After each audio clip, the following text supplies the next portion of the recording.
Hey everybody, it's Courtney and welcome to day number 5 of my Simon Says Stamp Card Kit series for August 2018.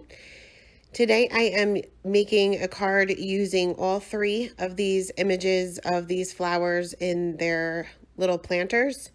So I'm stamping with Simon Says Stamp Intense Black ink on a piece of Nina Solar White 80-pound cardstock cut down to 4 1/4 by 5 1/2. And I'm stamping the 2 larger images on either side, and I'll put this shorter one in the center. I'm masking each one out with Simon Says Stamp masking paper.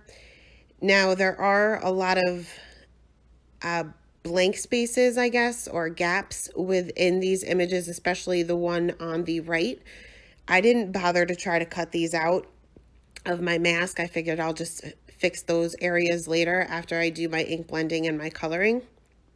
Same thing for this middle one. In between the little leaves and stems, some of them I just didn't even cut out at all, and I figured I'll just color right over the distress ink. Once everything was masked out, I'll be using this brick stencil as well as antique linen and vintage photo distress ink. I started by taking my antique linen and just very lightly going over the entire panel just so that it's not completely white. And then I will go ahead and tape down my panel to this stencil using Post-it note tape just so that it doesn't shift around when I do the rest of my ink blending. Next, I'll go over almost the entire panel with the antique linen again, starting off on the top and kind of fading down towards the bottom. Towards the bottom, I kind of wanted to make the bricks not so noticeable so they didn't blend in too much with the coloring itself. I'll add a little bit of the vintage photo on the very top and then blend that out again with the antique linen. You can kind of lift up your stencil. If you're not sure what it's going to look like, just lift up your stencil just a little bit just to make sure that you have enough on there before you completely remove it, because it'll be nearly impossible to line up perfectly again. Next, I remove my Post-it note tape as well as my masks. Just be careful, especially if your distress ink is still wet. Sometimes the masks might tear your paper a little bit, so just be very careful when removing those. Next, we'll move on to the coloring. And if you've watched my previous 4 videos, you'll know that I've colored these images before. We're pretty much coloring them the same, just using different colors. For some of my leaves here, I'm going to be using my YG90s, and I'm starting off with my lightest color, mapping out where my darkest areas will be, which will be where the leaf is coming out of the planter, or if it's behind a flower that would cast a shadow. I'll go in with my darkest color and just add in those darker areas, go in with my mid-tone, which is my YG 97 or 95, sorry, and then back in with my lightest color and just coloring in that entire area to blend that out a little bit.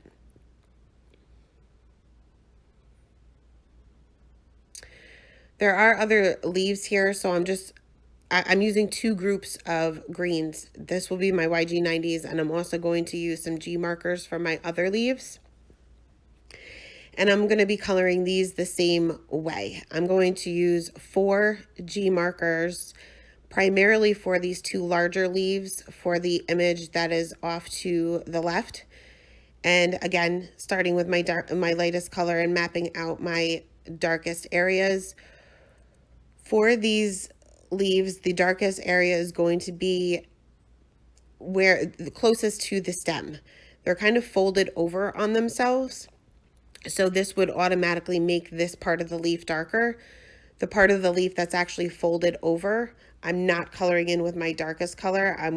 I'll reserve that strictly for my highlight color.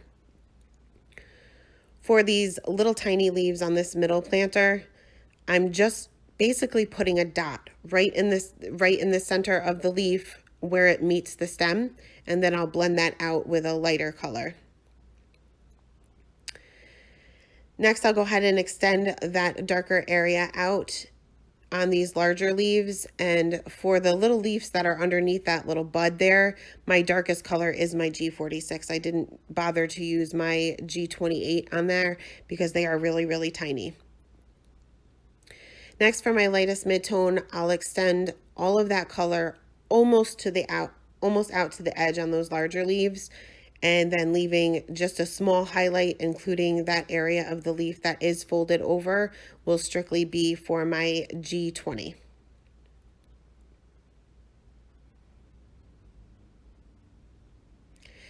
When you're going in with your lightest color, you want to kind of move a little quickly. If you're not getting the perfect blend, it's best to just sometimes leave it, because the more of the lighter color you add, the more of the darker color that you'll pick up or move around. You might not necessarily want that.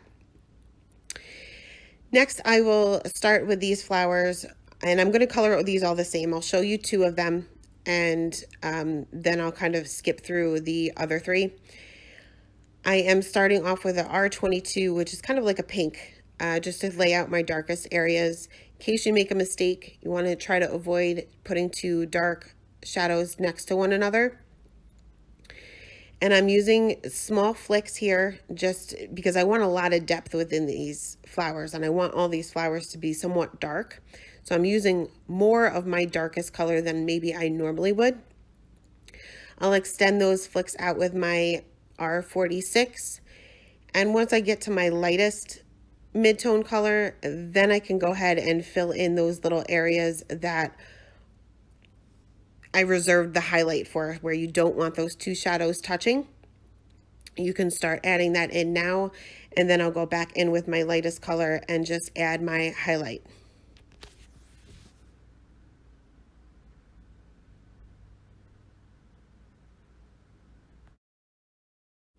Next, we'll move on to these middle flowers here, and I'm going to be coloring these a darker purple color. So again, just starting off with my lightest color, which is a very, very light purple, and mapping out my darkest areas.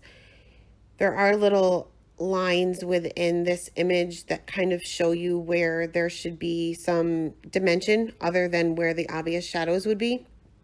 I am using those lines and going over those with my darkest color, which is a pretty deep purple.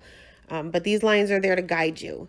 So if you see these little lines within images, use them to your advantage. They're just trying to help you out with where your shadows should be, and there is texture within flower petals. So in order to get that texture, the flicking and using these little lines that are part of the image will help you achieve that. Went in with my two mid-tone colors, which is my V06 and my V04, and then I'll go back into with my V000, and again, just going over that area very quickly so that I don't move around that color too much.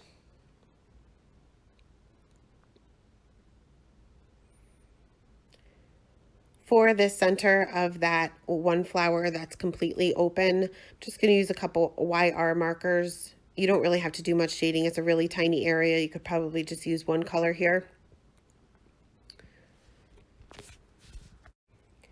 For this last set of flowers here, I'm going to be using some bee markers. You could easily do this with two markers, two colors here, because they're so tiny. They're large petals, but there's so many of them that lie behind one another that the areas to color are very small. So for my darkest color, I'm pretty much just outlining the lines within the stamp. I'm not extending them. In fact, I used no flicking or anything for this particular flower, being these petals are so tiny. I'm pretty much, like I said, just outlining the petals. There are a few that may be right next to each other that my darkest color may not be my B18.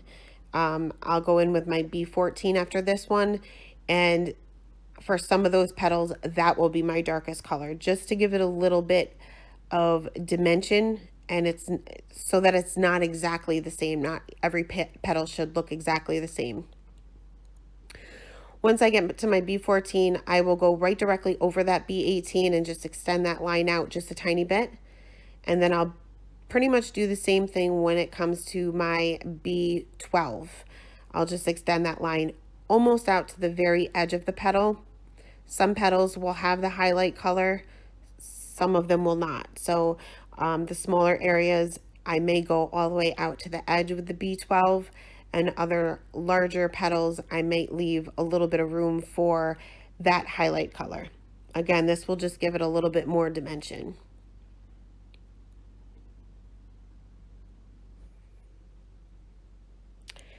Next, we will move on to the planters and the vases themselves.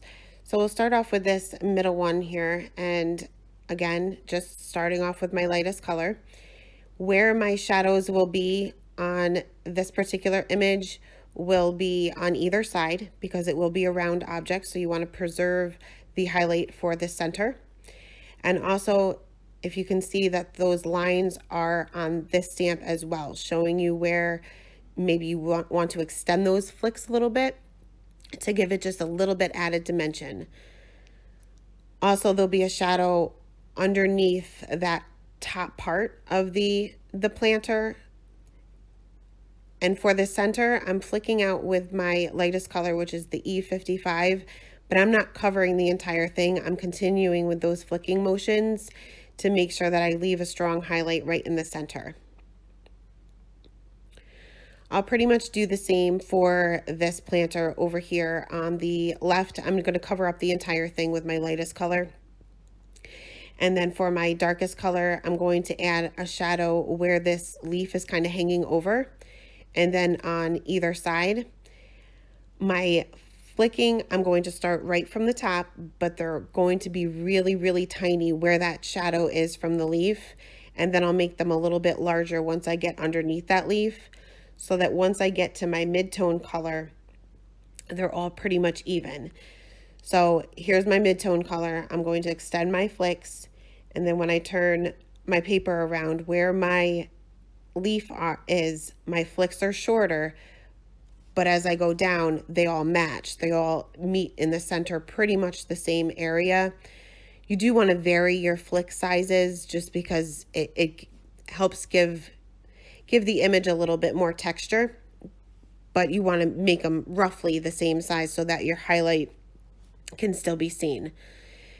Here I'm going in with my E30 marker and just filling in some of those areas that I did not mask, and it matches the antique linen pretty perfectly. Now for this little mason jar, I'm coloring this in with my E30 as well. This is glass, it's see-through, so I want to make sure that it appears to be. But I am adding shadows with my C markers. I'm just using 2 here. I'm using my C3, and again, just adding those shadows on either side of the jar. And then I'll go in with my C1 and blend that out. And then again with my E30 marker and cover up that entire thing. I wasn't thinking that you would probably, if it's a clear object, you would see these stems coming down. Hopefully nobody will notice that. Here I forgot to add color to those buds, so I'm just using my V04. I'm not doing any kind of shading for that. Next, I will add a few details with my white gel pen for this little mason jar off to the right where that little line is that's showing you where that reflection is. I just went over that line with my white gel pen and then added in these little details on this planter to the far left that are also part of the image already.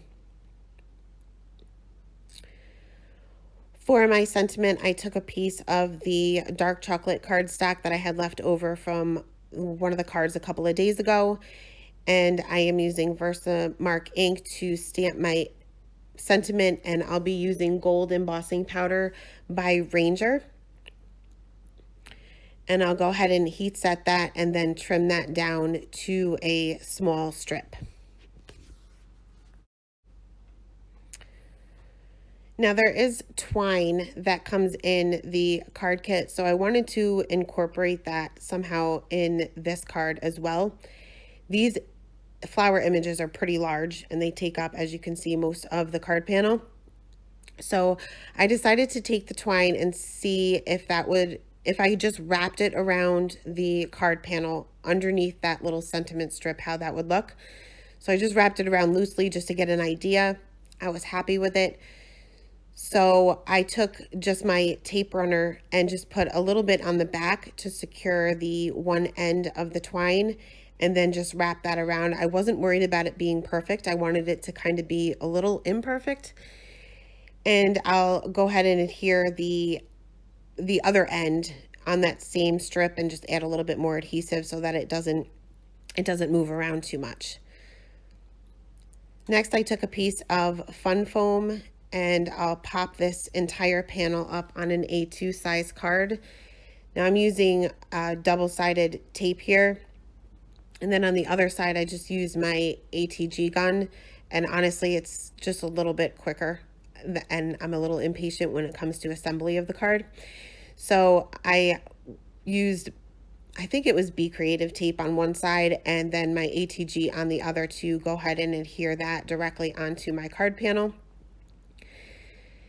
Next, I took some Scotch foam tape and cut that into skinny little strips and put that on the top and bottom of my little sentiment strip, because that twine would kind of hold up the middle of the sentiment strip. I just needed the foam tape to be on top and bottom. But that is it for card number 5. Thank you so much for stopping by, and I hope you guys have a great day.